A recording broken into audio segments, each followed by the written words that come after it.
हाँ जी, नमस्कार, राधे राधे, जय श्री कृष्णा। कैसे हैं सब लोग? बढ़िया, मज़े में, आनंद में। चलिए, ईश्वर आप सबको हमेशा आनंद में रखे, खूब मज़े में रखे, खूब स्वाध्याय करें, खूब अध्ययन करें, खूब मेहनत करें और अपने कर्म पथ पर लगातार बढ़ते चलें, बढ़ते चले, बढ़ते चले। और हम बात कर रहे थे भक्ति आंदोलन की, और इसी भक्ति आंदोलन में हमने बहुत सारी बातें की। कौन कौन सी बातें की, फटाफट से 1 मिनट में मैं आपको रिवाइज करवा देता हूँ, फिर आगे चलते हैं हम लोग। मैंने कहा कि भक्ति आंदोलन करने की जरूरत क्यों पड़ी, तो मैंने कहा भक्ति मार्ग की सरलता थी, कर्म कांड बड़े, इसलिए साधारण लोगों के लिए ये सामान्य बात नहीं थी, इसलिए भक्ति आंदोलन की जरूरत पड़ी। फिर हमने कहा कि मुस्लिम आक्रांताओं ने खूब जो है आक्रमण किए, और इस दौरान जो है हिंदू मंदिरों को तोड़ने की परंपरा चल पड़ी, खूब हिंदू मंदिरों को तोड़ दिया गया, लोगों को जनहानि हुई, लोगों को मार दिया जाता था। सोमनाथ आक्रमण आप लोगों को पता है, जिसमें लगभग ऐसा कहा जाता है कि लगभग 50 लाख लोग, 50,000 लोगों को जो है मार दिया गया था। जटिल वर्ण व्यवस्था थी, अस्पृश्यता थी, छुआछूत थी, समाज में वर्ण व्यवस्था बहुत ज़्यादा कठोर हो चुकी थी। और फिर समन्वय की भावना जागृत हुई हिंदू और मुस्लिम दोनों संप्रदाय में। इसका उल्लेख कौन करते हैं? तारानाथ और यूसुफ हुसैन। ठीक है, उसके बाद हम लोगों ने चर्चा की कि भक्ति आंदोलन का स्वरूप क्या हो सकता है। तो निर्गुण निराकार भक्ति, मूर्ति पूजा का खंडन करने वाले लोग जैसे कबीर जी हो गए, नानक देव हो गए, वल्लभी माफ कीजिएगा, लालदासी संप्रदाय विशेष रूप से निर्गुण भक्ति धारा में माना जाता है। फिर हम बात करते हैं सगुण साकार की, तो मूर्ति पूजा विश्वास करने वाले लोग जैसे तुलसीदास, सूरदास, वल्लभाचार्य, चैतन्य महाप्रभु, मीरा, ये संकीर्तन के माध्यम से जो है भक्ति आंदोलन करते थे, साकार रूप में जो है ये पूजा करा करते थे। फिर हमने कहा कि भक्ति आंदोलन क्यों करें, भक्ति करें क्यों, तो प्राचीन दर्शन के अनुसार भक्ति को जो है मोक्ष का मार्ग बताया गया। फिर मोक्ष प्राप्ति के 3 साधन कौन कौन से हैं उनके बारे में हमने चर्चा करी। हमने बात की कर्म की, हमने बात की ज्ञान की, और हमने की भक्ति की। भक्ति में निर्गुण, सगुण और कीर्तन के माध्यम से, किसके माध्यम से? कीर्तन के माध्यम से। फिर हमने कहा कि भक्ति करेगा कौन, तो भक्त करेगा, भक्त मतलब सृष्टि है, और भक्ति किसकी की जाएगी? भगवान की जाएगी, मतलब सृष्टा है, निर्माता है। क्या है? निर्माता है। उसके बाद में हमने चर्चा की, देखो ईश्वर कहाँ है, भगवान की भक्ति हम करते हैं, लेकिन सबसे बड़ा प्रश्न यही आता है कि ईश्वर है कहाँ, भगवान कहाँ है। तो अलग अलग विचारधाराएं चलती है वस्तुतः मानव समाज में। क्या? एक तो ये चलती है कि ईश्वर कण कण में है, मतलब सर्वव्यापी है, और दूसरा ये चलता है कि ईश्वर मंदिर में है। अब कण कण में है, इसका मतलब आत्मा और परमात्मा दोनों एक ही है, अलग अलग तत्व नहीं है। इसी चीज को क्या कह दिया गया? अद्वैतवाद कह दिया गया। अद्वैतवाद किसने दिया था? शंकराचार्य ने। किसने दिया था? शंकराचार्य ने। फिर हमने कहा कि मंदिर में है, मतलब भगवान को किसी विशेष स्थान पर फिक्स कर दिया गया, नियत कर दिया गया। इसका मतलब क्या? सृष्टि और सृष्टा दोनों अलग हैं, आत्मा और परमात्मा दोनों अलग हैं। इसका मतलब कुल कितने तत्व हैं? 2 तत्व हैं। कितने तत्व हैं? 2 तत्व हैं। इसी 2 तत्व को हम लोग बोलते हैं द्वैतवाद। और द्वैतवाद किसने दिया? माधवाचार्य ने। किसने दिया? माधवाचार्य ने। ये हमारी पिछली कक्षा में हमने यहाँ तक बात कर ली थी। इसको आगे अब मैं बढ़ा रहा हूँ, ध्यान से सुनिएगा।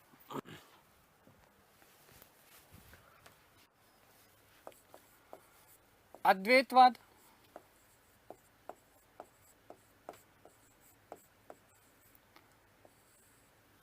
और इधर मैं लिख रहा हूँ द्वैतवाद। उसी डायग्राम को मैं आगे ले रहा हूँ, बस और कुछ नहीं ले रहा हूँ, क्योंकि यहाँ से और भी बहुत सारी लॉजिकल चीजें मैं आप लोगों को समझाने वाला हूँ।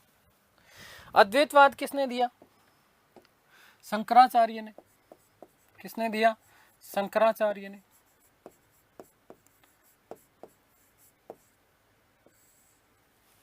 फिर यदि हम बात करें द्वैतवाद की, तो द्वैतवाद के जनक कौन माने जाते हैं? माधवाचार्य। कौन? माधवाचार्य। अब देखिएगा, ध्यान से सुनिएगा। शंकराचार्य की इसी परंपरा को आगे बढ़ाने का कार्य किया, और कार्य किसके द्वारा किया गया था? रामानुजाचार्य के द्वारा। शंकराचार्य की बातों से वो जो है तारतम्यता रखते थे, लेकिन थोड़ा सा उन्होंने परिवर्तन किया। थोड़ा सा उन्होंने क्या किया? परिवर्तन किया। क्या परिवर्तन किया? उन्होंने कहा, क्या कहा उन्होंने? ध्यान से सुनिएगा। उन्होंने कहा कि शंकराचार्य जी, आप कहते हैं कि आत्मा और परमात्मा दोनों एक है, ईश्वर एक ही है, कण कण में है, आपकी बात सही है, ठीक है, लेकिन ईश्वर एक है, लेकिन उसका विशेष रूप में पूजा की जानी चाहिए।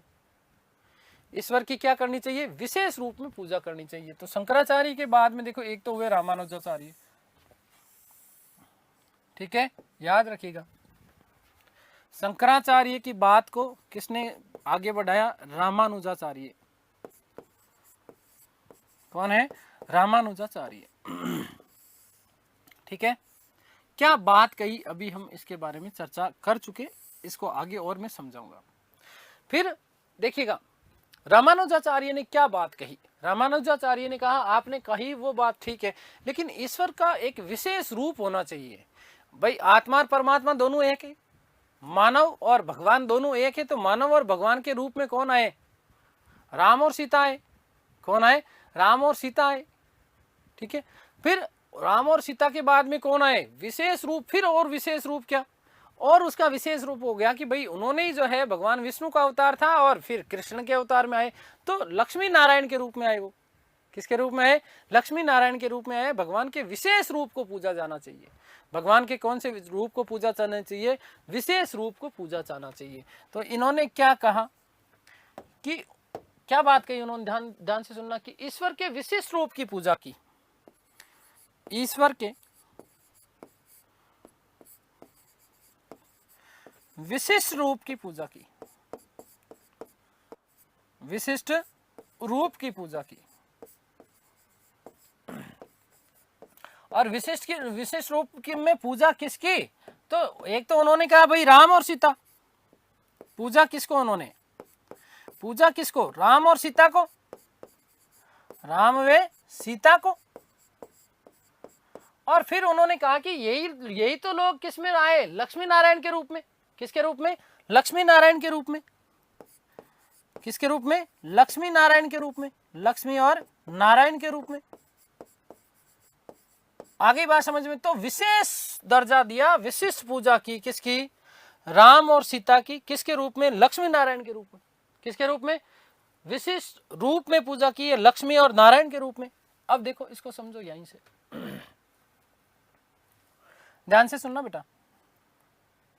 अब विशिष्ट रूप में पूजा की तो अद्वैतवाद तो मानते ही थे, तो इसका मतलब एक तो हमने शब्द जोड़ दिया। क्या जोड़ा बेटा? विशिष्ट शब्द जोड़ा। क्या शब्द जोड़ा? विशिष्ट शब्द जोड़ा। और दूसरा किसमें विश्वास करते थे? अद्वैतवाद में, कि दो नहीं है, दो नहीं है, दो नहीं है। अब देखो इन दोनों को यदि आप सब जोड़ोगे, इन दोनों को शब्दों को जोड़ोगे तो आपका देखो संधि आती है ना, आती है कि नहीं आती है?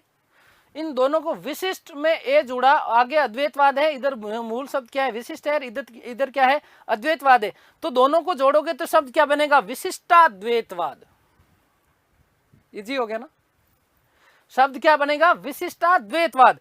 तो देखो विशिष्टाद्वैतवाद की जो है तर्क देने वाला या विशिष्टाद्वैतवाद का मत देने वाले कौन थे? रामानुजाचार्य।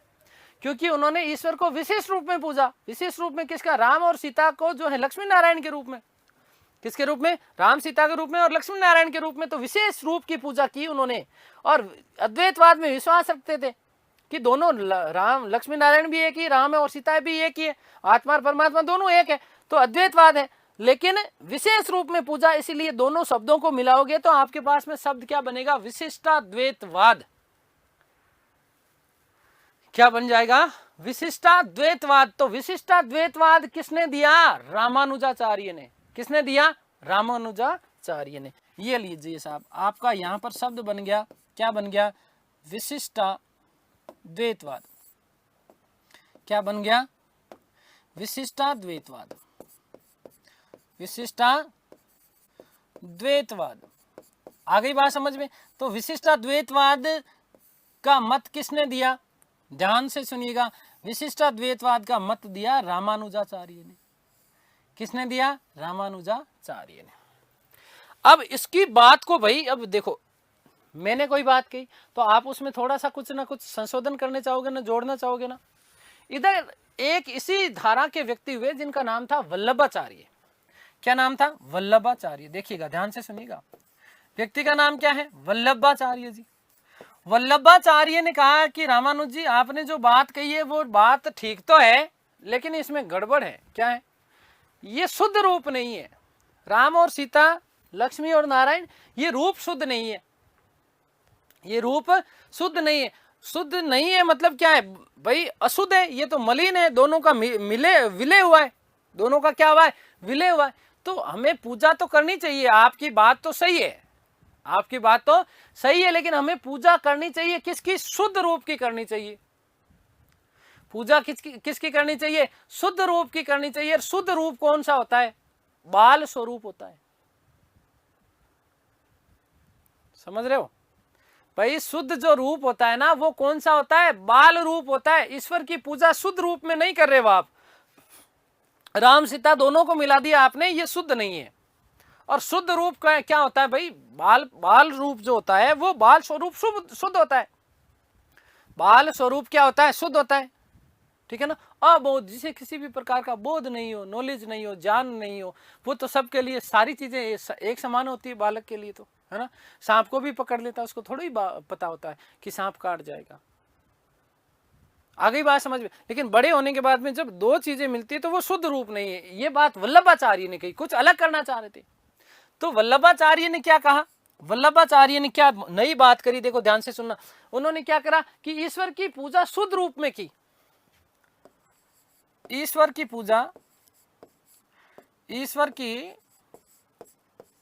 पूजा किस रूप में बेटा? शुद्ध रूप में की।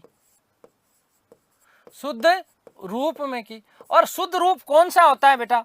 शुद्ध रूप होता है जो है बाल स्वरूप, बाल रूप। शुद्ध रूप कौन सा?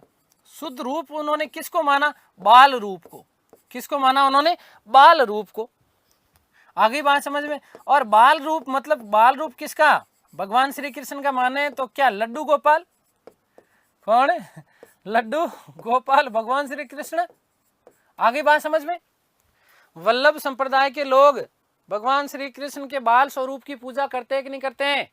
यस और नो? आगे बात समझ में क्लियर है ना भाई? भगवान श्री कृष्ण के बाल रूप की पूजा करते हैं वल्लभ संप्रदाय के लोग। आगे जब वल्लभाचार्य पढ़ेंगे तो हम सारी बातें करेंगे। आगे बात समझ में क्लियर है ना? तो शुद्ध रूप को पूजा। तो शुद्ध में क्या जोड़ा उन्होंने? शुद्ध में उन्होंने जोड़ा अद्वैतवाद। भाई शुद्ध शब्द लेके आए, क्या लेके आए? शुद्ध जोड़े, और शुद्ध में अद्वैत जोड़ा। शुद्ध में क्या जोड़ा? शुद्ध में अद्वैतवाद जोड़ा। अद्वैतवाद जोड़ा। उन्होंने कहा दो नहीं है, आपकी बात सही है, लेकिन शुद्ध रूप होना चाहिए। कौन सा रूप होना चाहिए? शुद्ध रूप होना चाहिए। और शुद्ध रूप होगा तो उसमें अद्वैतवाद जोड़ दिया। क्या जोड़ दिया? इसीलिए अब दोनों को मिलाओगे तो क्या बनेगा? बताओ मुझे, जल्दी से बताओ। क्लियर हो रहा है ना? कॉन्सेप्ट क्लियर हो रहा है? दोनों को यदि जोड़ोगे तो क्या हो जाएगा? शुद्धाद्वैतवाद। संधि करना आती है ना? दो में अ मिल जाएगा, दा बन जाएगा, और आगे द्वैतवाद बन रह जाएगा। ठीक है? तो शब्द क्या बन गया आपका? शुद्धाद्वैतवाद। इससे क्या निकला? शुद्धाद्वैतवाद निकला। शुद्धाद्वैतवाद निकला। क्या निकला? शुद्धाद्वैतवाद। शुद्धाद्वैतवाद। आगे बात समझ में? अब आपसे यदि कोई पूछ ले कि शुद्धाद्वैतवाद का मत प्रतिपादन करने वाले व्यक्ति कौन थे? वल्लभाचार्य। भूलोगे क्या? भूलोगे क्या? नहीं भूलोगे ना? बस यही तो चाहता हूं कि आप भूलो नहीं। ठीक है? तो देखो शुद्धाद्वैतवाद दे दिया। अब भैया तीसरा व्यक्ति आया। तीसरा व्यक्ति कौन आए? निम्बार्काचार्य आए। निम्बार्का ने कहा यार यहाँ तो राम सीता को भी पूछ लिया, यार इधर से क्या है? लड्डू गोपाल को भी पूछ लिया। क्या है? लड्डू गोपाल को भी पूछ लिया। इधर तो लक्ष्मी नारायण है और इधर से कृष्ण है। इधर तो लक्ष्मी नारायण है और इधर क्या है? कृष्ण है। भाई बाल रूप कृष्ण की पूजा की। बाल रूप क्या? कृष्ण हो गया ना? क्या हो गया? कृष्ण हो गया। समझ रहे हो आप? तो बाल रूप इसका क्या है? कृष्ण का बाल रूप है। लड्डू गोपाल बाल रूप किसका है? कृष्ण का है। तो अब देखो ध्यान से सुनना, यहां से दोनों को मिक्स किया। इधर से लक्ष्मी को उठा के लेके आए, और लक्ष्मी किसका स्वरूप? राधा का। ठीक है? राधा। और इधर से कौन लेके आए? कृष्ण। तो राधा और कृष्ण को दोनों को एक साथ मिला दिया। राधा और कृष्ण को दोनों को एक साथ मिला दिया किसने? निम्बार्काचार्य ने। किसने मिलाया? निम्बार्काचार्य ने। और राधा और कृष्ण के लिए उन्होंने कहा, देखो क्या कहा कि देखो दो है ना, राधा और कृष्ण दो है, लेकिन दो होते हुए भी अद्वैत हैं। राधा और कृष्ण दिखते तो दो हैं, राधा और कृष्ण दिखते तो दो हैं, लेकिन दोनों अलग अलग होते हुए भी क्या है? अद्वैत है, दोनों अलग अलग होते हुए भी एक ही है। तो इसलिए एक तरफ से तो जोड़ा द्वैत और दूसरे से क्या लेके आए, अद्वैत। समझो, ध्यान देना, क्या मैंने एक तरफ यहां पर कहा विशिष्टाद्वैतवाद,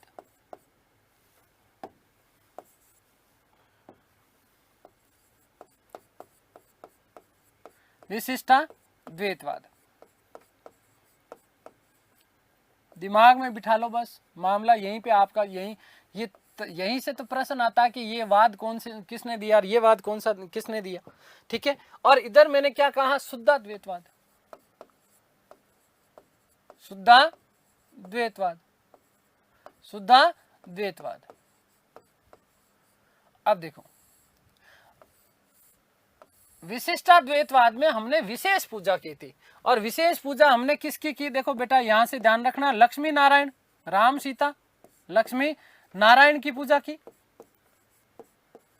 और इधर हमने किसकी पूजा की, इधर हमने बात की बाल रूप की, किसकी, बाल रूप की। और बाल रूप का मतलब क्या है, कृष्ण। बाल रूप किसका बेटा, कृष्ण का। तो अब यहां पर कौन आए, इन दोनों का भाई नया लॉजिक जोड़ना पड़ेगा। यहां से कुछ लेके आए और यहां से कुछ लेके आए, क्या लेके आए, कौन लेके आए, निम्बार्क लेके आए। कौन लेके आए, निम्बार्क आचार्य लेके आए। और यहां से तो किसको उठाया, राधा को। यहां से किसको लिया, राधा को। और इधर से किसको ले लिया, कृष्ण को। तो राधा और कृष्ण दोनों को मिला दिया इन्होंने, राधा और कृष्ण दोनों को इन्होंने क्या कर दिया, मिक्स कर दिया। ये लो साहब, राधा और कृष्ण दोनों को इन्होंने क्या कर लिया, मिक्स कर दिया। दोनों को क्या कर दिया, मिक्स कर दिया। किसने करा, निम्बार्काचार्य ने। किसने करा, निम्बार्काचार्य ने। किसने करा, निम्बार्काचार्य ने, निम्बार्काचार्य। आ गई बात समझ में। अब इन्होंने क्या कहा कि राधा और कृष्ण दो दिखाई देते हैं, द्वैत हैं। क्या है, द्वैतवाद है। द्वैतवाद का मतलब दो होता ना बेटा। तो राधा और कृष्ण क्या है, द्वैत है। लेकिन फिर भी क्या है, ये एक है। दो होते हुए भी क्या है, एक है। लोगों को स्वरूप तो दो दिखाई देते हैं। अरे राधा और कृष्ण की एक साथ पूजा करते हैं कि नहीं करते। कृष्ण की मूर्ति कहीं अकेली देखी है क्या आपने, नहीं देखी है ना। राधा जी हमेशा साथ में होते हैं, राधा जी हमेशा साथ में होते हैं। तो दो होते हुए भी ये क्या है, अद्वैत है। दो होते हुए भी ये क्या है बेटा, अद्वैत है। तो अब यदि इसको मिलाएंगे तो क्या आएगा बेटा, द्वैत और अद्वैत, द्वैता द्वैत। क्या बोल दिया इसको, द्वैता द्वैतवाद। द्वैत इसमें मिलेगा तो क्या आएगा, द्वैता द्वैत। क्या आ गया अपने पास में, द्वैता द्वैतवाद आ गया। क्या आ गया बेटा, द्वैता द्वैतवाद आ गया। क्या आ गया, द्वैता द्वैतवाद आ गया। आ गई बात समझ में कि दो होते हुए भी एक है। द्वैत और अद्वैत दो होते हुए भी क्या है, एक है। और इसी को हमने क्या बोल दिया, भेदा भेद।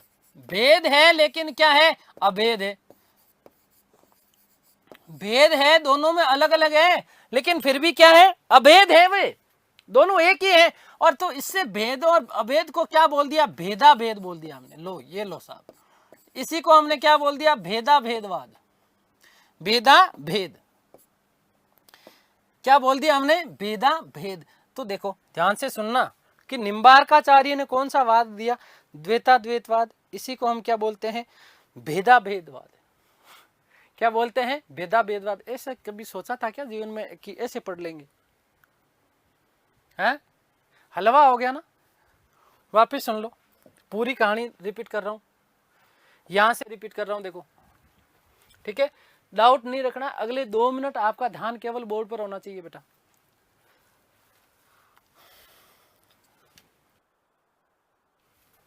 देखो ध्यान से सुनना, हमने कहा था कि भक्ति करनी है। भक्ति कौन करेगा, भक्त करेगा। और भक्त का मतलब क्या है, सृष्टि है।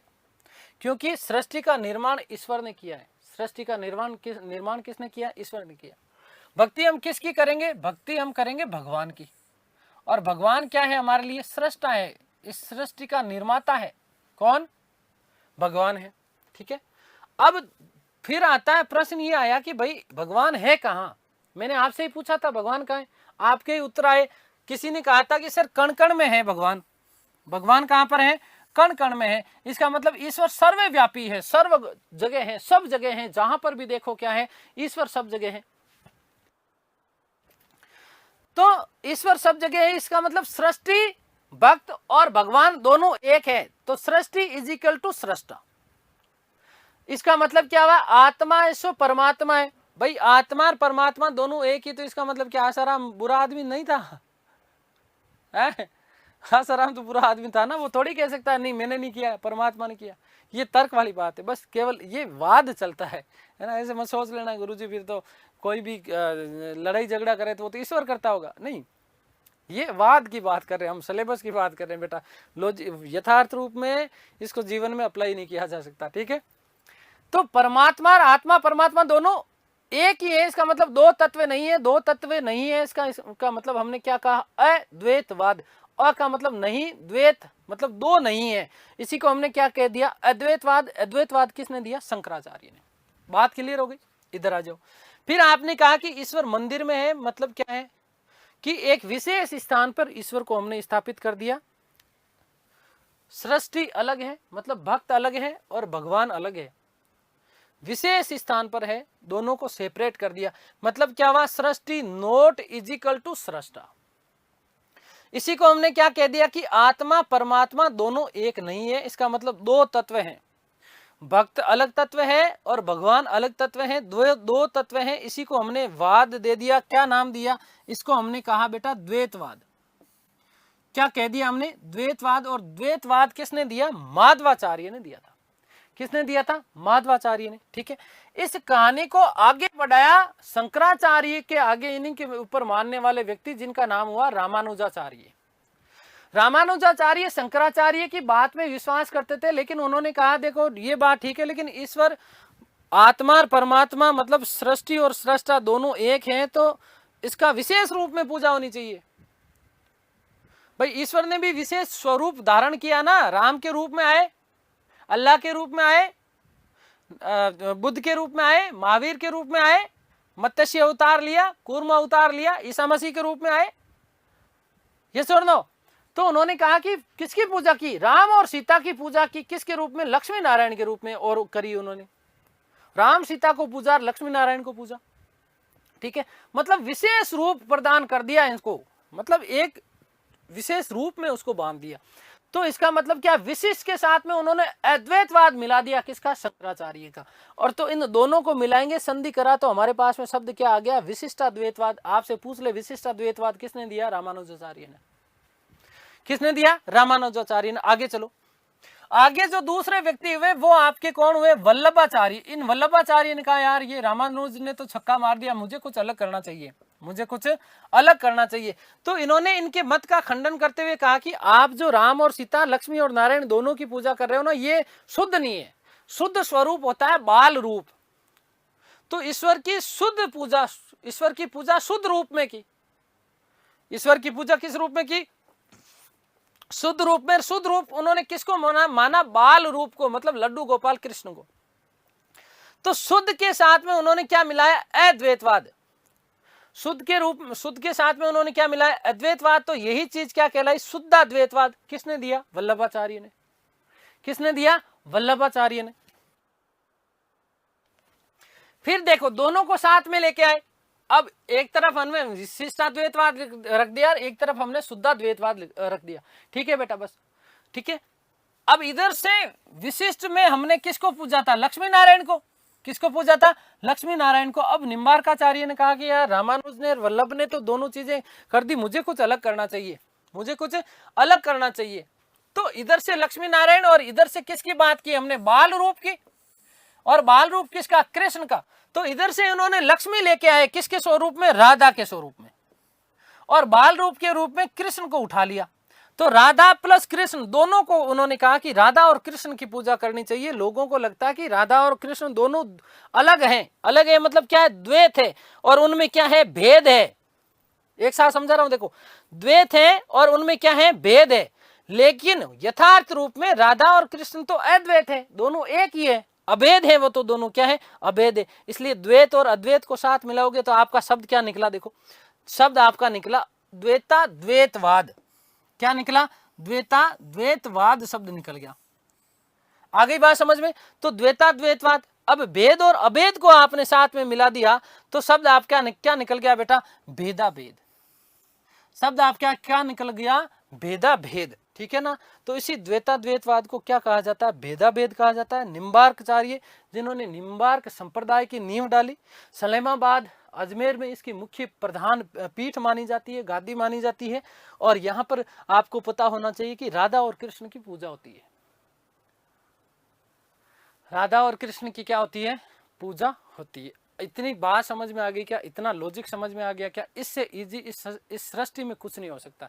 आपने आज तक जिंदगी में मुझे पता है रट्टा मारा है, रट्टा के मारने के अलावा कुछ नहीं किया है ना। और मारते हो। द्वैता द्वैतवाद, द्वैता द्वैतवाद किसने दिया, माधवाचार्य ने। अद्वैतवाद किसने दिया है, द्वैता द्वैतवाद किसने दिया, इसने क्या नाम है, निम्बार्काचार्य ने। द्वैतवाद किसने दिया, माधवाचार्य ने। अद्वैतवाद किसने दिया, शंकराचार्य ने। अब इनका रट्टा मारते हो ना, रट्टा मारने के बजाय हमने इसको लॉजिकल रूप में, कॉन्सेप्ट के रूप में इसको क्या कर लिया, हमने समझ लिया। आगे बात समझ में क्लियर है ना, यहाँ तक किसी को कोई भी डाउट नहीं होना चाहिए।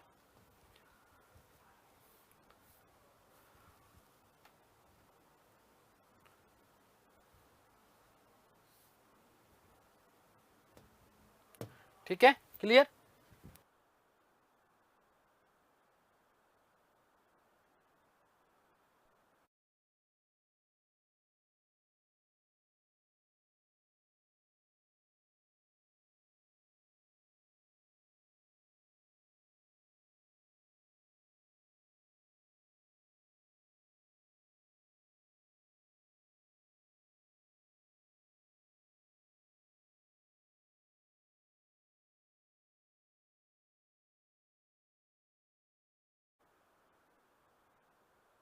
चलिए ठीक है, इतनी बात क्लियर हो गई ना, यहाँ तक किसी को कोई भी, अब देखो संशय रखना मत भाई, ठीक है। और फिर भी संशय रखो तो रब रखा, ठीक है। अब हम लोग बात कर रहे हैं मूल टॉपिक के ऊपर आने वाले हैं, भक्ति की बात कर रहे हैं कि भक्ति का उल्लेख कहाँ पर मिलता है और भक्ति की विस्तृत व्याख्या कहाँ पर मिलती है। तो देखो दोस्तों ध्यान से सुनना।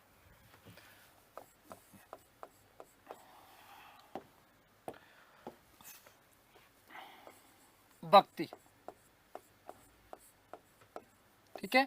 तो भक्ति का सर्वप्रथम उल्लेख कहां पर मिलता है, पहली बार भक्ति शब्द का उल्लेख कहां पर है, पहली बात कि उल्लेख कहां पर है। तो देखो ध्यान से सुनिएगा, यदि हम बात करें पहली बार भक्ति शब्द के उल्लेख की, तो पहली बार भक्ति शब्द का उल्लेख मिलता है श्वेता श्वेतेश्वर उपनिषद में।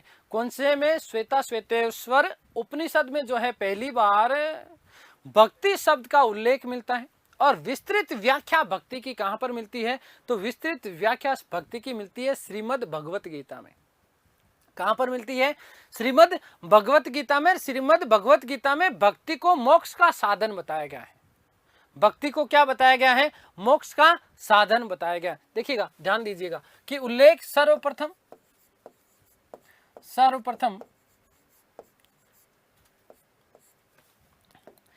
श्वेता श्वेतेश्वर, श्वेता श्वेतेश्वर उपनिषद में मिलता है। श्वेता श्वेतेश्वर उपनिषद में मिलता है, ठीक है। लेकिन यदि हम बात करें विस्तृत व्याख्या की, इसकी विस्तृत व्याख्या भक्ति की कहां पर मिलती है, विस्तृत व्याख्या सर्वप्रथम कहां पर दी गई है, तो याद रखिएगा कि भक्ति आंदोलन की भक्ति की विस्तृत व्याख्या जो दी गई है वो दी गई है श्रीमद् भगवत गीता में। कहां पर दी गई है, श्रीमद् भगवत गीता में दी गई है, भगवत गीता में दी गई है। कहां दी गई है, श्रीमद् भगवत गीता में जो है इसकी विस्तृत व्याख्या मिलती है। और यहां श्रीमद् भगवत गीता में क्या बताया गया है, भक्ति को, किसको, भक्ति को मोक्ष का साधन बताया गया। भक्ति को किसका साधन बताया गया है, मोक्ष का साधन बताया गया। भक्ति को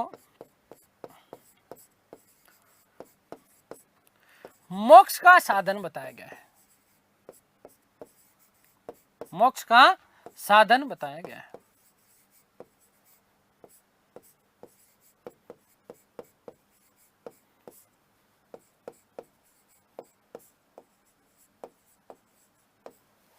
चलिए, हो गई बात क्लियर। तो ये हमने सारी बात कर ली, बेसिक जो बातें थी उन सभी बेसिक बातों को हमने जो है बात कर ली, अध्ययन कर लिया है कि बेसिक कॉन्सेप्ट हमने समझ लिया है, वाद की चर्चा कर ली है, कौन कौन से वाद है, किसने दिए। अब मैं आप लोगों से सबसे 1 मिनट के लिए विशेष बात करना चाहता हूँ, बहुत ही ध्यान से सुनना है, बार बार फिर इस प्रश्न को करना मत बेटा, क्योंकि मुझे पता है कि जब तक भक्ति आंदोलन चलेगा ना तब तक ये आपके मन में ये कीड़ा खाएगा, दिमाग में कीड़ा खाएगा। क्या कीड़ा खाएगा?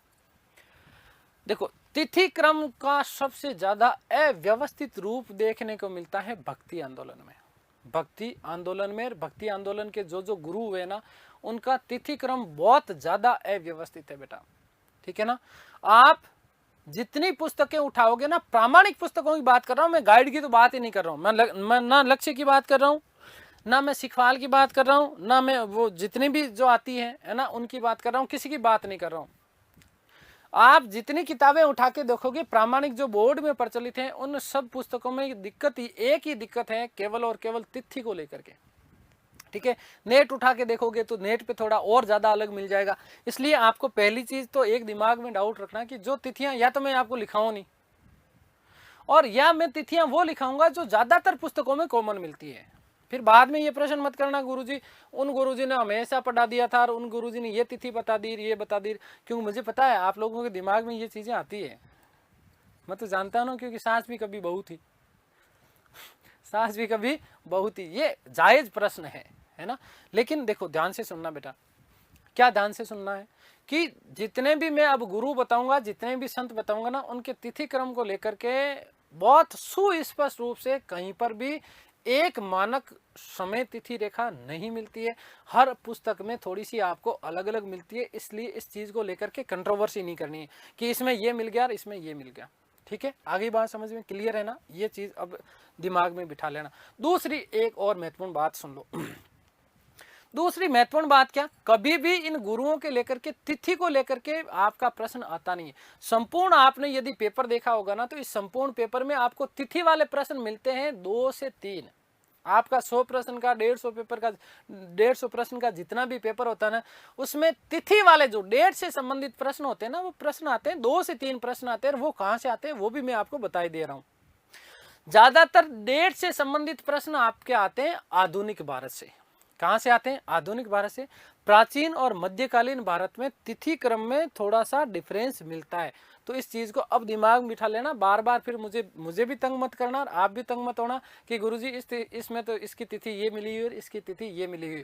तो या तो मैं बताऊं नहीं आपको तिथि, है ना, और या फिर जब मैं बता रहा हूं ना तो थोड़ा सा एक ऐसे दिमाग में रखना उसको थोड़ा सा, क्योंकि सदी का प्रश्न जो है वैसे बनता ही नहीं है प्रश्न इस तरीके का, ठीक है ना, कि कौन सी सदी में हुए या क्या हुए, ठीक है ना। तो थोड़ा सा ऐसे दिमाग में कच्चा खाका तैयार रखना है कि हाँ ठीक है, बाई चांस खुदा ना खास्ता आ जाए तो उस स्थिति में क्या करना है ना। तो जो बताऊंगा उसका प्रमाण भी दूंगा और आपके आगे खड़ा मिलूंगा, कहीं पर भी चलेंगे कोर्ट में भी तो विद प्रूफ चलेंगे साथ में, ठीक है ना।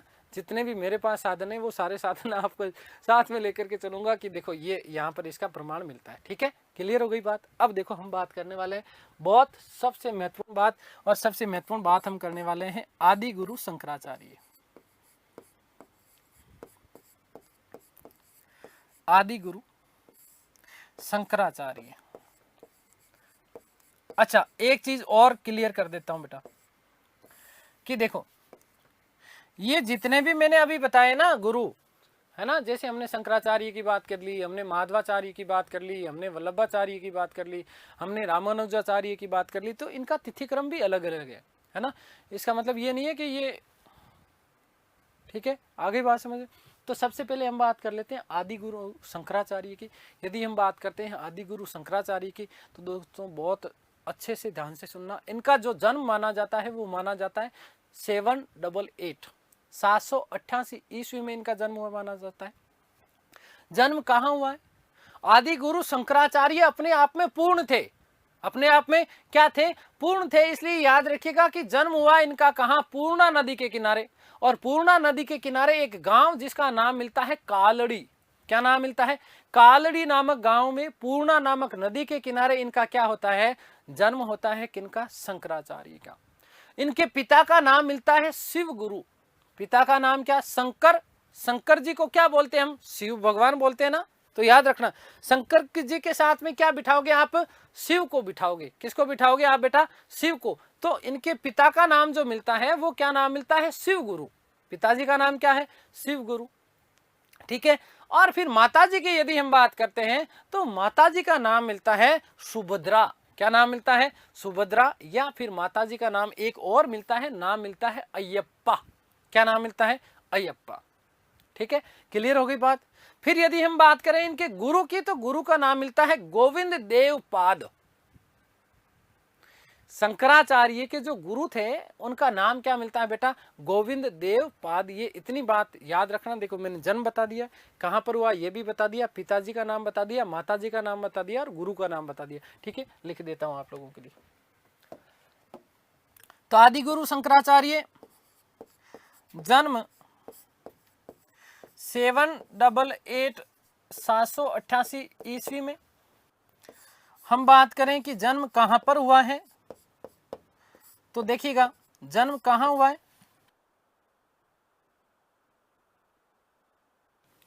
जन्म इनका केरल में। कहां, केरल में, पूर्णा नदी के किनारे। पूर्णा नदी के किनारे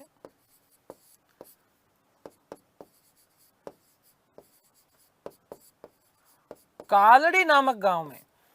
कौन सा, कालड़ी नामक गांव में। कालड़ी नामक ग्राम में, नामक गांव। देखिएगा एक कथन मिलता है, बड़ा शानदार कथन है, मुझे याद आ रहा है इसलिए मैं आप लोगों को बता देता हूं। सबसे पहले भक्ति आंदोलन कहां प्रारंभ हुआ, ठीक है ना। तो देखिए ध्यान से सुनिएगा, यहां पर लिख रहा हूं कि सर्वप्रथम भक्ति आंदोलन दक्षिण भारत में प्रारंभ हुआ। सर्वप्रथम भक्ति आंदोलन, भक्ति आंदोलन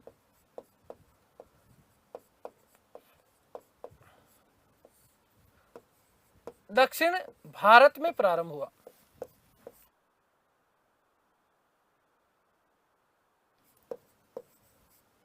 कहां पर हुआ, दक्षिण भारत में प्रारंभ हुआ। और यहां पर एक बड़ा सुंदर सा कथन मिलता है। क्या कथन मिलता है, कथन ये मिलता है कि भक्ति द्रविड़ उपजो लायो रामानंद। भक्ति द्रविड़ उपजो लायो रामानंद, प्रगट कियो कबीर ने 7 द्वीप 9 खंड। क्या मिलता है कि भक्ति द्रविड़ उपजो, अर्थात भक्ति द्रविड़ देश दक्षिण भारत में उपजी और लायो रामानंद। लायो रामानंद, रामानंद लेके आए, कहां लेके आए, उत्तर भारत में। कहां लेकर के आए, उत्तर भारत में। कबीर ने प्रकट किया 7 द्वीप 9 खंड। 7 द्वीप और 9 खंड, ये बात किसने कही है, ऐसा उल्लेख मिलता है कि सबसे पहले दक्षिण भारत में जो है भक्ति आंदोलन प्रारंभ हुआ। द्रविड़ उपजो लायो रामानंद, भक्ति द्रविड़ उपजो लायो रामानंद। रामानंद कहां पर लेके आए, दक्षिण भारत से उत्तर भारत में लेके आए। कहां पर, इसलिए रामानंद को उत्तर व दक्षिण भारत के मध्य का सेतु कहा जाता है। बहुत ही महत्वपूर्ण प्रश्न बनता है, बहुत ही महत्वपूर्ण प्रश्न बनता है आपका, है ना। कबीर ने प्रकट किया 7 द्वीप और 9 खंड। कबीर ने प्रकट किए और 7 द्वीप और 9 खंड, ये कथन मिलता है। इस कथन का मतलब समझे ना आप कि सर्वप्रथम दक्षिण भारत में, ठीक है, और दक्षिण भारत से बाद में वो उत्तर भारत की तरफ आई। कहां पर आई, उत्तर भारत में। सबसे ज्यादा जो है प्रसारित कबीर दास जी ने करने का प्रयास किया। 7 द्वीप और 9 खंडों में जो है भक्ति क्या हो गई है, प्रचलित हो गई। और बाद में क्या हो गई, भक्ति आंदोलन विलीन हो गया। आगे बात समझ में क्लियर है। तो देखिएगा सर्वप्रथम भक्ति आंदोलन दक्षिण भारत में प्रारंभ हुआ। हम बात कर रहे हैं शंकराचार्य की कि 788 ईस्वी में इनका जन्म हुआ है। ठीक है, कहां पर हुआ है? केरल में पूर्णा नदी के किनारे कालड़ी नामक गांव था। इस कालड़ी नामक गांव में इनका क्या हुआ है? जन्म हुआ। इनके पिताजी का नाम क्या है? देखो शंकर के साथ में शिव तो आता ही है, तो पिता का नाम क्या है? शिव गुरु। पिता का नाम क्या है? शिव गुरु। पिताजी, और पिताजी का नाम क्या था बेटा? याद रखना, शिव गुरु। शिव गुरु। माताजी का नाम की बात कर लेते हैं हम लोग, है ना। तो माता का नाम मिलता है सुभद्रा। क्या नाम मिलता है? नाम मिलता है सुभद्रा। और इसी सुभद्रा का एक और नाम मिलता है। क्या नाम मिलता है? अयप्पा। सुभद्रा का नाम क्या मिलता है? अयप्पा। क्या नाम मिलता है? अयप्पा।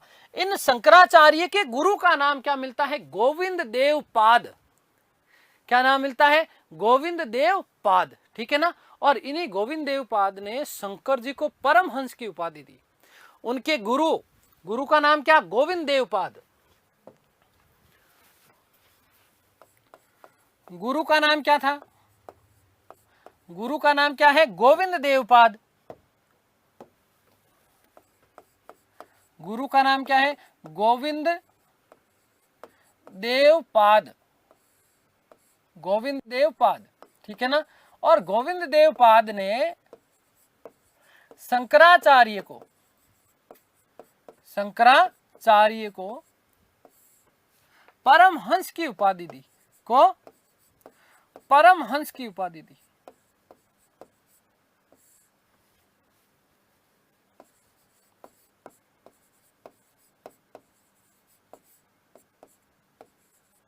ठीक है। इनके गुरु का नाम क्या था? गोविंद देवपाद।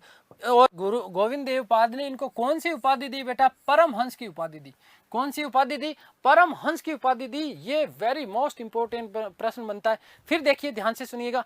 इन्हीं शंकराचार्य को प्रच्छन्न बोध कहा जाता है। शंकराचार्य को क्या कहा जाता है? प्रच्छन्न बोध। प्रच्छन्न बोध क्यों कहा जाता है? क्योंकि शंकराचार्य ऐसा कहा जाता है कि भगवान बुद्ध से बहुत ज्यादा प्रभावित थे। भगवान बुद्ध से भी ये क्या थे? बहुत ज्यादा प्रभावित थे। बौद्ध धर्म की महायान शाखा से प्रभावित थे। वस्तुतः बौद्ध धर्म की कौन सी? महायान शाखा से प्रभावित होने के कारण इनको क्या कहा जाता है? प्रच्छन्न बोध, छुपा हुआ बुद्ध। क्या कहा जाता है? प्रच्छन्न मतलब छुपा हुआ। ठीक है ना। छुपा हुआ बुद्ध किसको कहा जाता है? तो शंकराचार्य को कहा जाता है। किसको कहा जाता है? शंकराचार्य को कहा जाता है। एक और उपाधि की हम बात कर लेते हैं। अन्य उपाधि कौन सी थी बेटा? याद रखिएगा, उपाधि कौन सी है? प्रच्छन्न बोध। उपाधि इनकी क्या है? प्रच्छन्न बोध। प्रच्छन्न बोध मतलब छुपा हुआ बुद्ध। महायान, ये बौद्ध धर्म की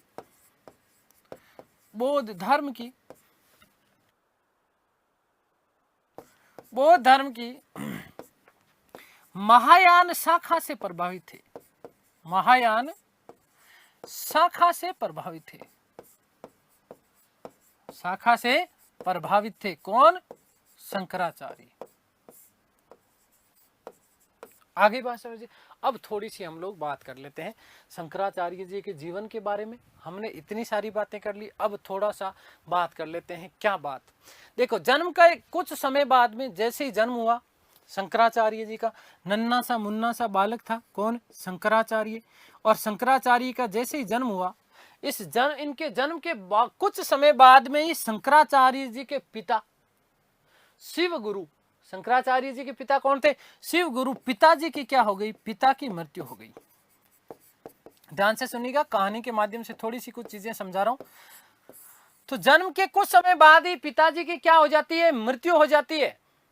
ठीक है ना। और मृत्यु हो जाती है तो केवल एक ही संतान है। देखो, और माता सुभद्रा ने, देखिए कितनी बड़ी माँ है कि अपने कलेजे के ऊपर पत्थर रखा और केवल कितने वर्ष की?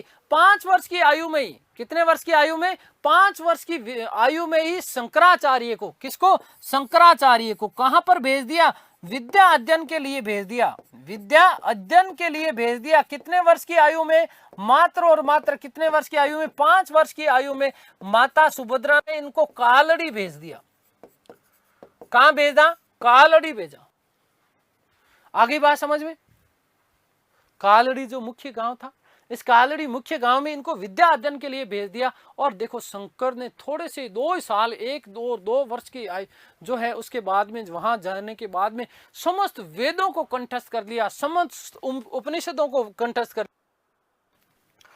5 वर्ष की आयु में, कितने वर्ष की आयु में, 5 वर्ष की आयु में जो है उनको भेज दिया। और शंकर ने वेद और उपनिषद जितने भी थे 2 वर्ष में ही, कितने वर्ष में, 2 वर्ष में ही, अगले 2 वर्ष में, मतलब क्या, 7 वर्ष की आयु में तो इन्होंने वेद और उपनिषद, वेद प्लस उपनिषद, देखो कितने, तो 4 तो वेद है ना, 4 वेद और इसके अलावा उपनिषद, क्या चीज है, उपनिषद, वेद और उपनिषदों को इन्होंने क्या कर लिया, कंठस्थ कर लिया। 108 उपनिषद, 4 वेद और 108 उपनिषदों को मात्र 2 वर्ष में, 7 वर्ष की आयु में भेजा, ठीक है। और मात्र 2 वर्ष की आयु में जो है इन्होंने वेद और उपनिषद, इन सभी की सभी चीजों को क्या कर लिया, इन्होंने कंठस्थ कर लिया। भैया सब सारी चीजें उनके मन में रम गई थी, बड़े प्रभावित किया। चारों तरफ आश्रम में हाहाकार वाली स्थितियां आ गई कि यार इतना विद्वान बालक केवल 7 साल की आयु में, आप सोचो ना, हमें तो हमारी 2 किताबें याद नहीं होती, और उसी स्थिति में ये 7 वर्ष की आयु में तो वेद और उपनिषद सारे के सारे कंठस्थ कर लिए। 8वें वर्ष में वापस माताजी के पास में आते हैं। वापस कहां पर आते हैं, 8वें वर्ष में अपनी माताजी के पास में आते हैं। कौन, शंकराचार्य। और शंकराचार्य ने आकर के माताजी को कहा कि माताजी मेरा इन ग्रह गृहस्थी वाली चीजों में ध्यान नहीं लगता, मुझे तो संन्यास ग्रहण करना है। मुझे क्या करना है, मुझे संन्यास की आज जो है आप आज्ञा दे दीजिए। संन्यास लेना चाहता है। पिता की मृत्यु पहले ही हो चुकी है, पिता की मृत्यु पहले ही हो चुकी है, माँ नितांत अकेली है, और फिर भी उसने भेज दिया, चलो ठीक है। और 2 वर्ष बाद 8 वर्ष की आयु में तो इन्होंने संन्यास ग्रहण करने की बात कर ली। इतने सारे चर्चे भैया, वेद उपनिषद सारी की सारी बातें कंठस्थ कर ली, सारी चीजें, और इनके जो है इस प्रखंड बौद्धिक चीजों की सारी है ना, चारों तरफ इनकी बातों के चर्चे होने लगे। 8 साल की आयु में इन्होंने क्या कर लिया, संन्यास ग्रहण कर लिया। 8 साल की आयु में संन्यास ग्रहण कर लिया। उसी समय देखो केरल में एक राजा हुआ करते थे, केरल में एक राजा हुआ करते थे, और केरल के राजा का नाम था राजशेखर। केरल के राजा, और केरल के राजा का नाम क्या था, राजशेखर। ध्यान से सुनिएगा, राजा कहाँ के हैं, केरल के हैं, और केरल के राजा का नाम क्या है, राजशेखर। इस केरल के राजा राजशेखर ने शंकराचार्य को, किसको, शंकराचार्य को, याद ध्यान दीजिएगा बेटा, किसको, शंकराचार्य को अपने दरबार में, कहा, शंकराचार्य को कहां पर, अपने दरबार में निमंत्रण दिया, अपने दरबार में बुलाया। दरबार में क्या कर दिया उन्होंने, निमंत्रित किया। दरबार में उनको क्या किया, निमंत्रित किया। बड़े प्रभावित थे। कौन, राजशेखर। कौन थे, राजशेखर बड़े प्रभावित थे यार कि ऐसा बालक, ऐसा बालक, और ऐसे बालक के तो मुझे दर्शन करने चाहिए, मेरे पास में आना ही चाहिए, मेरे पास में आना ही चाहिए, मेरे दरबार की शोभा बढ़ाने वाला बालक है ये तो। अब देखो बड़ी महान बात कि राजा के आदेश को इन्होंने ठुकरा दिया, निमंत्रण को स्वीकार नहीं किया। शंकर नहीं गए। शंकर क्या हुआ, शंकर नहीं गए दरबार में, और नहीं गए तो राजशेखर स्वयं आए। कहां पर आए बेटा, कालड़ी। कहां पर आए, कालड़ी आया। और कालड़ी में आकर के उन्होंने खुद ने 8 वर्ष की आयु में, मात्र कितने, 8 वर्ष की आयु में ही उनके दर्शन किए, और उनके चरणों को जो है, चरणों की धूली ली, अपने सर के ऊपर लगाई। किसने, राजशेखर ने। इस प्रकार का विद्वान व्यक्ति कौन, शंकराचार्य। और इन्होंने ही मत दिया था, कौन सा, अद्वैतवाद। कौन सा मत दिया, अद्वैतवाद का मत दिया। उन्होंने कहा कि ब्रह्म सत्य, क्या कहा, ब्रह्म सत्य जगत मिथ्या, ब्रह्म सत्य जगत मिथ्या, अहम ब्रह्मास्मि, अहम ब्रह्मास्मि, मिथ्याम जगतम जगतः। मैं ही ब्रह्म हूं, मैं जो कुछ हूं मैं ही हूं, ईश्वर एक है, सारा का सारा तत्व एक है। उन्होंने क्या कहा, अद्वैतवाद कहा कि उन्होंने कहा कि ब्रह्म सत्य है, भगवान ही सत्य है। और जितनी भी आपको जगत में जो कुछ चीजें दिखाई देती है, ये सारी की सारी चीजें क्या है? मिथ्या है, ये भ्रम है, इसके अलावा कुछ नहीं है, इसके अलावा कुछ नहीं है। आ गई बात समझ में? क्लियर हो गई ना बात? तो ब्रह्म सत्य जगत मिथ्या, ब्रह्म सत्य जगत मिथ्या किसने कही? शंकराचार्य ने कही। अद्वैतवाद का क्या दिया? सिद्धांत दिया। और यहीं से उसके बाद में वो अपने गुरु गोविंद देव पाद के पास में जाते हैं, और गुरु गोविंद देव पाद के पास में जाकर के उनसे आज्ञा लेते हैं। और आज्ञा लेने के बाद में वो कहाँ पर चले जाते हैं? काशी चले जाते हैं। कहाँ चले जाते हैं? काशी चले जाते हैं। और काशी में जाने के बाद में देखिएगा, ध्यान से सुनिएगा, अपने गुरु से आज्ञा लेकर के कहाँ पर चले जाते हैं? काशी चले जाते हैं। और काशी जाने के बाद में वो भगवान शिव की आराधना करते हैं। भगवान शिव की क्या करते हैं बेटा? आराधना करते हैं। किसकी? भगवान शिव की आराधना करते हैं। कौन? शंकराचार्य। कौन करते हैं? भगवान शिव की आराधना करते हैं।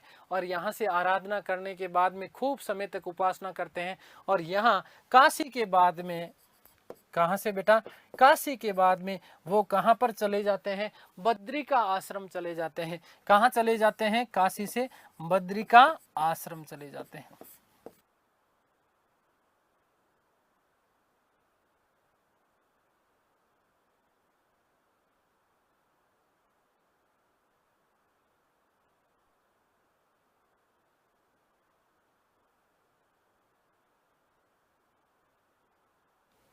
ठीक है, तो काशी के बाद में कहां पर जाते हैं? बद्री का आश्रम जाते हैं। कहां पर जाते हैं?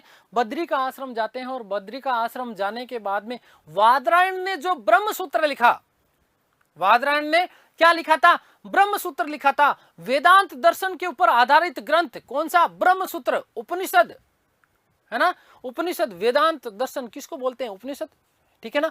तो वेदांत दर्शन के ऊपर आधारित जो ग्रंथ था ब्रह्म सूत्र, इस ब्रह्म सूत्र के ऊपर उन्होंने क्या लिखा था?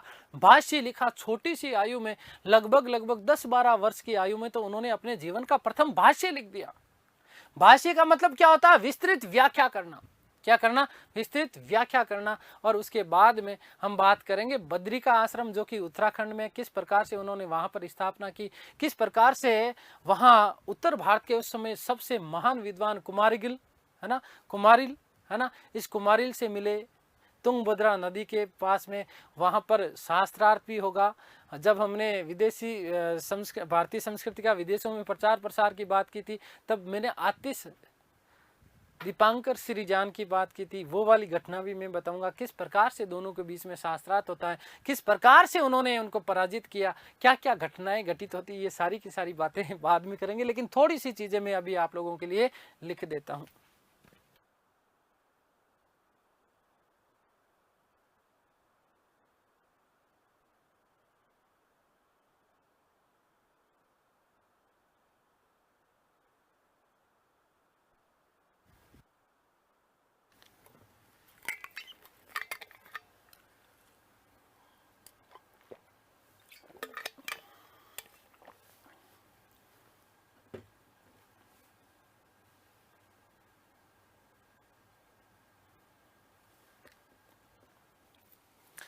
ठीक है, देखिएगा कि शंकराचार्य के जन्म के कुछ समय बाद ही, शंकराचार्य के जन्म के कुछ समय बाद ही, जन्म के कुछ समय बाद ही, कुछ समय बाद ही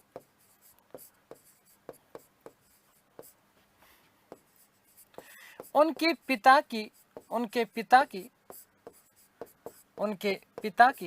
मृत्यु हो गई। उनके पिता की क्या हो गई? मृत्यु हो गई।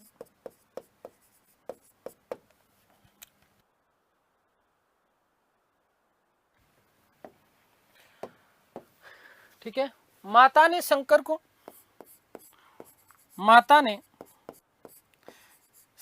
को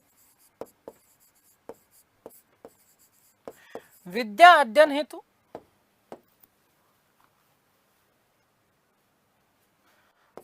5 वर्ष की आयु में, 5 वर्ष की आयु में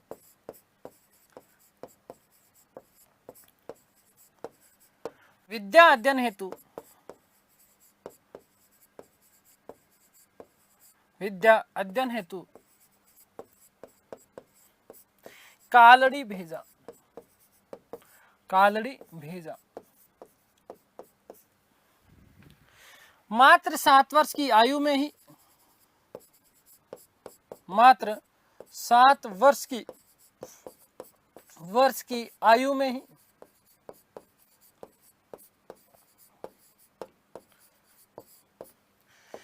वेद और उपनिषद, वेद व उपनिषदों के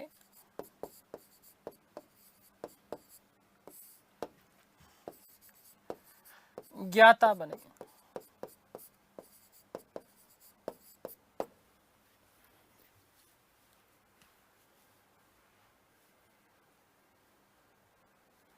ठीक है। 8 वर्ष की आयु में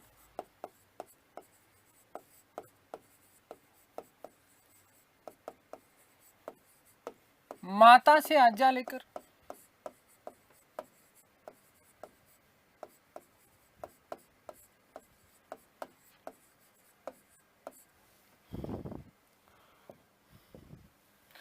संन्यास ग्रहण किया।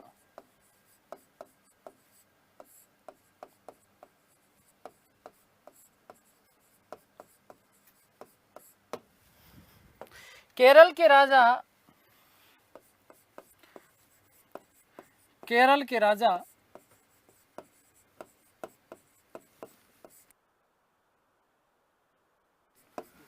राजशेखर ने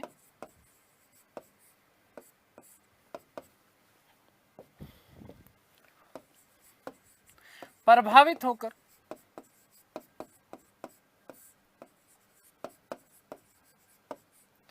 दरबार में आने का निमंत्रण भेजा, दरबार में बुलाया, परंतु वे नहीं गए, परंतु वह नहीं गए। राजा स्वयं कालड़ी आकर मिले, राजा स्वयं कालड़ी आकर मिले।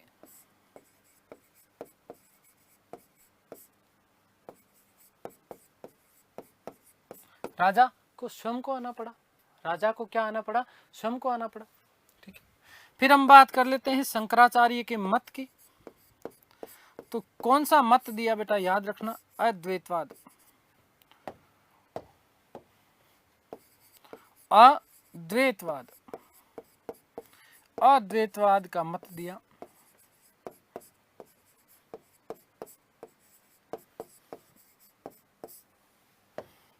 क्या कहा उन्होंने? उन्होंने कहा कि ब्रह्म सत्य जगत मिथ्या,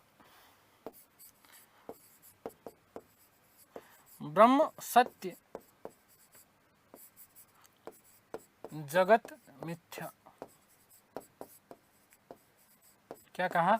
ब्रह्म सत्य जगत मिथ्या। आगे बात समझ। अपने गुरु के आदेश पर काशी चले गए। कहाँ चले गए? काशी चले गए। वहां जाकर के शिव की पूजा की। किसकी पूजा की? शिव की पूजा की। अपने गुरु के आदेश पर, अपने गुरु के आदेश पर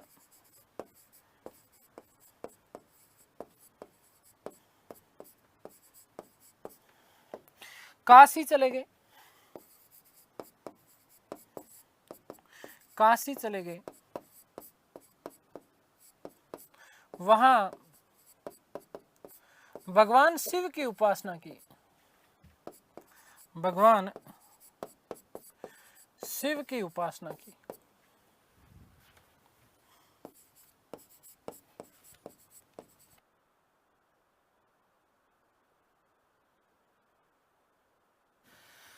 तो वहां पर उन्होंने क्या की है?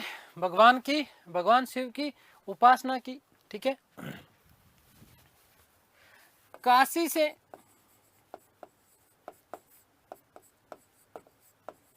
बद्रिका आश्रम,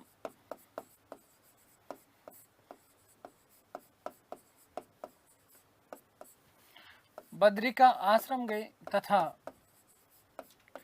यहीं पर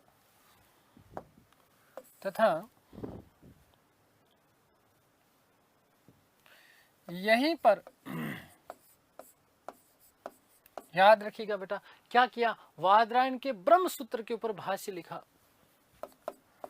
वादरायण के